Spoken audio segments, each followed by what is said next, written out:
Hi everyone, Teddy here. And I'm Courtney, and today we're taking a look at great starter niche fragrances that you should start your growing collection with. So some different factors to consider here, whether it be a price point, something that's going to be a little bit more appealing to most people. Sometimes when you're making the jump from designer to niche fragrances, it can be a bit overwhelming for people just because they're more complex or the notes are a little bit different. Harder to wear as well, which is a big factor. So we're really trying to go for those easy fragrances that kind of are nice stepping stones if you started from the designer end of things and then wanted to move into this world of more independent niche perfumery. Now, before we jump in, we have 5 each, but I do want to mention we have a new giveaway shopping spree that we're going to be doing on our site. So if you want a chance to win a $1,000 shopping spree on our site, listen up. So all you have to do, down in the description below, is a form where you just have to fill out some information. The other thing that we're going to ask for is if you go to our site, get links of the products. They have to be links from our site. It can't be from other places. And put the links of the fragrances that you would buy with your $1,000 if you won. Also be sure to subscribe to this channel and then follow us along on Instagram, and we'll announce this winner here in the coming probably weeks, months. We don't really know yet. A quick thank you to all of you as well just for subscribing to the channel and giving us some great kind of momentum here as we just started here in the last 8 to whatever months. It's not been that long, but definitely join the giveaway, fill it out down below, and good luck to all that enter. All right, first one that we have here today is Comptoir Sud Pacifique. Specifically here, the Vanille Apricot fragrance. So this fragrance house is a French fragrance house, started in 1974. They're very well known for their gourmands, the vanillas, the more sweet fragrances. And the really cool thing about this brand is that it's pretty inexpensive. You can get a 100 ml for $85, and it's even more inexpensive if you wanted to do the 30 ml. So this fragrance specifically notes we've got apricot, vanilla, jackfruit, sugar, sandalwood, and musk. Sweet, good value, elevated type of entry-level sweet gourmand. I love this one. Yeah, I always think about where a lot of, and this is more of a woman's fragrance, but I think a lot of the fragrances are kind of unisex depending on which one you can go for.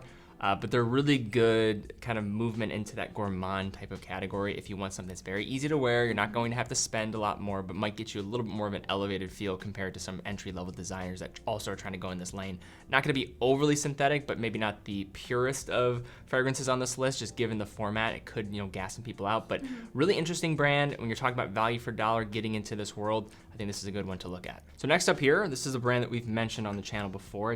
I had a discovery set of theirs this past year, and I really liked what I smelled, and this is from Shay in Blue. This specific one here is Blood Oranges, but just quickly about this brand, a UK-based brand, really started in the last decade, and they're really known for a few things. They're a bit more experimentative in terms of their marketing, as well as the fragrances that they're going to be using, or notes they're going to be using in their fragrances, I should say. Also packaging, they're all about sustainability is another important aspect of the brand. But another great thing about them is I think they have really good fragrances, but also for not that much money. So it's a nice stepping stone.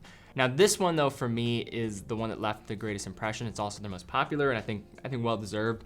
This is Blood Oranges. So this fragrance, really nice citrus fragrance, but it has one of the most realistic orange notes that I've ever come across. It's almost like this bright, just kind of pick me up in the morning type of feel. It's like tangy, almost is like a fresh squeezed cup of orange juice in a way. You spray this on. It does have some wood in its backing, which I really like because it does allow it to not be so like kind of fruity and not having any masculine type of backbone to it, and also just wearability so it can actually last throughout the day a little bit more. This one doesn't have the same level of fragility as some other citrus fragrances, which that's kind of where I'm going with this. It's kind of just nice to wear. So great brand. I definitely recommend checking them out. I think you get like a 100 ml bottle for right around $100, give or take, depending on where you're at. So interesting one to look at, no question. All right, next up we have one of my favorites, and that is Imaginary Authors. Really cool indie brand, love the packaging. All the fragrances kind of tell a story and a scenario that they really fit with the title and the packaging of the bottle. So love them. Imagery is amazing with this brand. Yeah, their larger fragrances come in 50 ml and they're around $100. So again, the price point here we think is really good for, kind of entering the niche indie perfumery type of world. So Specifically here, I have St. Julep, and I absolutely adore this fragrance. I've worn it for a few years now. It's a really great spring, summer fragrance. It reminds me of laying outside in the sun with a drink with a sugar rim on it and some ice cubes. Notes for this one, you have sweet mint, sugar cube, bourbon, southern magnolia, grisalva, and tangerine. Again, it's like a mint mojito. It's very refreshing. It also does have some similarities to BR 540. I wouldn't say it's like exact, but you do kind of get a little whiff of that. This is probably one of their more wearable fragrances, if not their most wearable fragrance. And this is a brand that also, despite the price, does get a bit out there in terms of what they're going for. If you look at some of their different fragrances, you'll notice that with some of their notes and also some of the imagery and positioning of their fragrances, they're not afraid to try different things and kind of get outside of the box. Okay, so for these next two brands, they're actually founded by the same individual, and that's Pierre Montale. But the first one we're gonna start with is Mancera. So personally, I like Mancera more than Montale, but I think they're both great houses.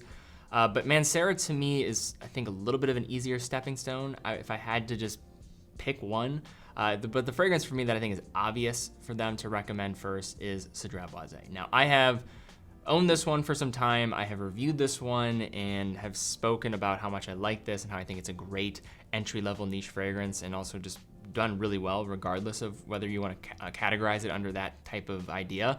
It's just a wonderful fragrance, very wearable. For notes for this one, it's just bright fruity off the top. So you have Sicilian lemon, fruity notes, and then it turns into more of this cedar dry down that is just fantastic. It's a wonderful fragrance. If you've not seen the full review of this one, really would recommend it. But this is that staple fragrance for me that I would recommend to people. One of those gateway fragrances for the niche category that I think a lot of people, probably was their gateway drug into this world of niche fragrances. This one I think is also just a very safe option. I cannot imagine someone smelling this and saying that they don't like it.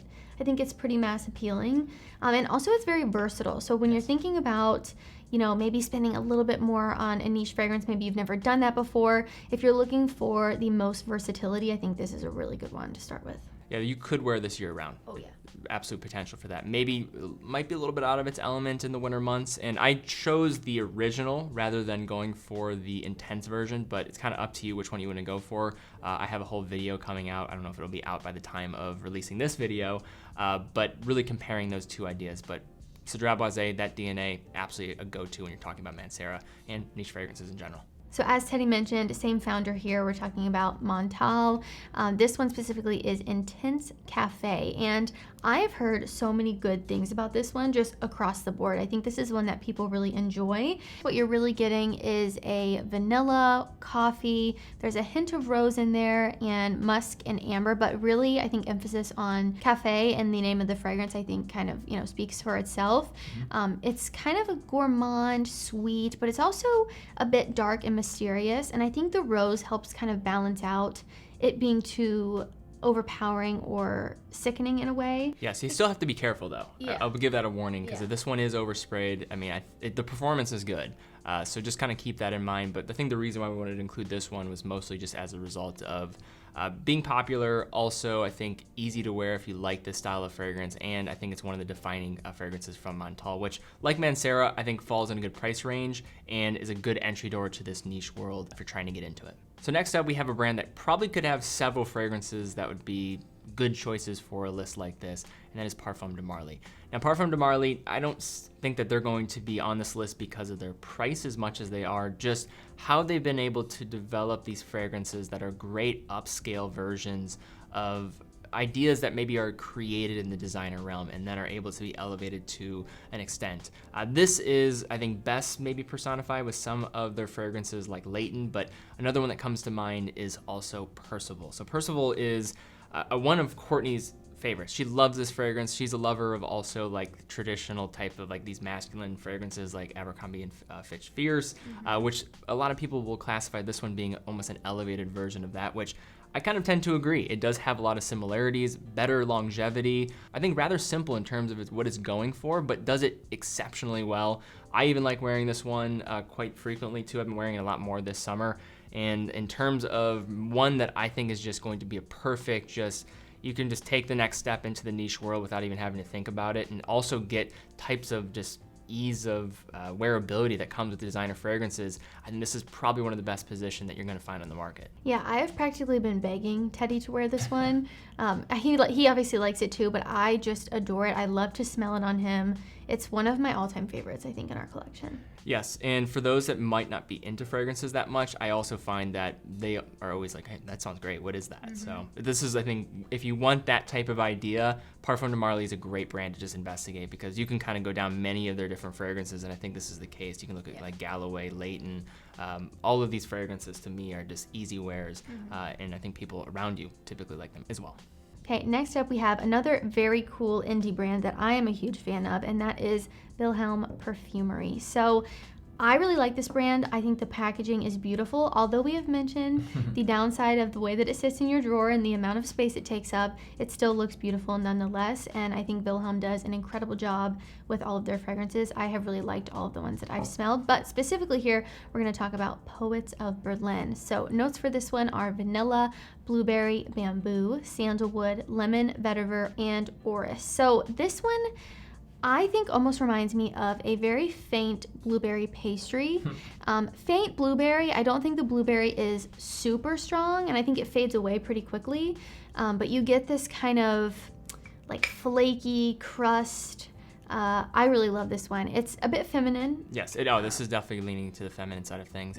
But they have some great fragrances for men too. So I mean, like something like Morning Chest, which I would say is more unisex, but I think guys might like that one. Yeah. I know you also like Mango Skin, but this is a brand that I think is very nice to investigate if you want to maybe take that next step. Packaging is great, but that's not why you're buying them. But I do think just their overall brand positioning, they know where their lane is. I think they're really contemporary in their thought process while still looking back to the past and what has worked and been perfumery for the last 100 of years. It's a really good combination of those two ideas. So for our next brand here, we have a brand that I have really come to enjoy in the last 12 or so months, and that is Nishane. This is a brand from Istanbul, which maybe not the first place to come to mind when you're thinking of fragrances, but they have some wonderful creations. If you had to think about a few of the ones for me that I like, Ani is great. Also, Fan Your Flames is great, but I think for maybe somebody that's first stepping into the brand, I think the easiest thing to probably get your nose to will be Hacivat. Hacivat, pretty traditional. You have these bright, fruity opening with pineapple and grapefruit, bergamot, and then goes down into this woody base that I think many people will classify this as having some Creed Aventus type of DNA crossover, which I don't think it smells anything like Creed Aventus, but I see the comparison. It does kind of have a similar idea. But Nishane, pretty solid in terms of their positioning, price, and then also really solid fragrances. And if you just want to get something that has a hint of uniqueness also in the process, both from probably even fragrance lovers, because I think a lot of fragrance lovers, of course, know the brand, but maybe don't wear them as often, pretty cool one to investigate. Next up here, we have Creed. So obviously not on this list because of the price point, but more so, the wearability of the fragrances that you're going to find from this house. I think all of these have a level of wearability that, you're spending a little bit more, but you're getting your use out of it, and you're probably going to like it more so than not. I mean, they're very mass appealing. People love them. You've probably heard of Creed before. If you haven't, I'd be shocked. But specifically here, we're looking at Virgin Island water. So this one is a tropical paradise. It's very pina colada. You're on the beach. You're at the pool. You're living your best life with this fragrance. Notes for this one, you have lime, coconut, mandarin, jasmine, ylang ylang, woods, and musk. This fragrance reminds me of one of those like swim up bars where you can just go up right in the pool and just get a pina colada. There's like a little umbrella in the drink, some fruity stuff. Yes, just a tropical paradise. This was launched in 2007, and you could mention like Aventus as being a great starter. I didn't want to do that because I think that one, of course, has been mentioned so often. And then Green Irish Tweed might be a little bit mature for some. I think this is a little bit more of a hybrid. Both also unisex. It's a unisex fragrance. I think men and women can absolutely enjoy this one. And when it comes to this one in the summertime, I think this is one you can reach for time and time again. And last up on this list, we have Acqua di Parma, a house that we really enjoy, Italian house. Started in the early 20th century and really came on the scene with the release of Colonia, a fragrance beloved by many, including, I think, a lot of socialites in the Hollywood scene in the mid-20th century. But that was the fragrance that really put them on the map. That DNA is now been infused in many different flankers and different lines, but I would say where to start with this brand, and the reason why I mentioned starting with this brand is because I think they nail this idea of Italian perfumery, a lot of interesting fragrances and creations. If you like that Amalfi Coast Mediterranean lifestyle, this is the house that you need to look into. The one here we have is Fico di Amalfi. So this is one of their Blue Mediterranean line fragrances. Beautiful fragrance, unisex, really going to be probably best described with this fig note off the top that fuses with some citrus, with bergamot. Then we'll also have pink pepper, benzoin, and cedar.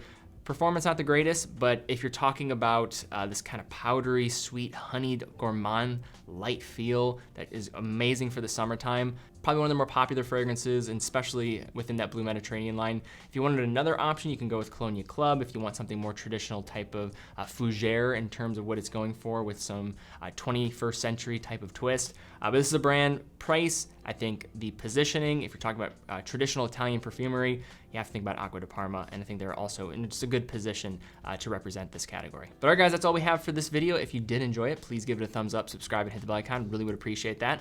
Also, if you want to take part in that giveaway shopping spree, definitely fill out the form down below, subscribe here, follow on Instagram, and stay tuned for updates when we announce the winner. Best of luck to all of you that enter. But guys, thank you again so much for watching. Be well, and we'll see you all very soon.